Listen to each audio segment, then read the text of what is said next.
Siapa itu Ya'juj Ma'juj sebenarnya? Menarik, Ya'juj Ma'juj ini dibahas juga oleh orang Kristen, Gog and Magog. Oh, sama nih. Sama, Gog and Magog. Bahasanya beda aja.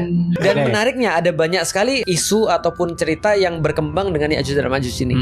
Nah, tapi kalau kita cerita di dalam Al-Quran cerita tuh, kalau kita bicara tentang Ya'juj dan Ma'juj, ini nggak bisa dipisahkan daripada Zulkarnain. Zulkarnain ini juga tokoh yang dalam tanda kutip orang nggak tahu Zulkarnain siapa. Ada yang berpendapat ini adalah Cyrus Agung. Ada yang berpendapat Iskandar Agung, Iskandar Macedonia, Alexander, gitu kan ya. Ada yang berpendapat misalnya Amenhotep. Nah, artinya itu ada banyak anggapan ataupun dugaan tentang siapa ini Zulkarnain.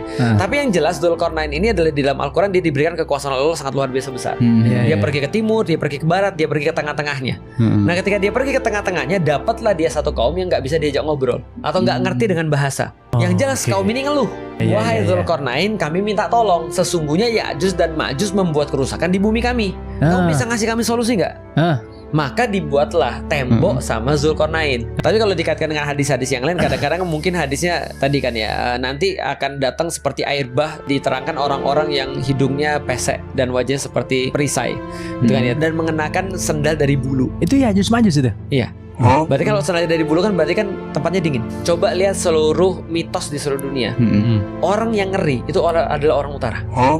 Nonton ini Game of Thrones. Iya, nonton. Yang serem-serem tuh dari mana tuh? Iya, yang daerah White Walker. Iya, from the north. Betul kan ya? Northern Wildling ya? Tribe. Itu yang paling ngeri tuh. Kalau kita bahas kita Ya'juj Ma'juj, berarti ada tembok ini untuk menghalangi siapa? Menghalangi Northern Tribe. Zulkarnain bangun tembok yang tengahnya dikasih besi. Nah, jadi ditiup besi, dimasukin di situ, di casting, langsung jadi tembok luar biasa kuat. Jadi nanti ketika temboknya itu runtuh, Iya. mulai kiamat di situ, Ustaz. Dikatakan bahwa mereka turun seperti air bah.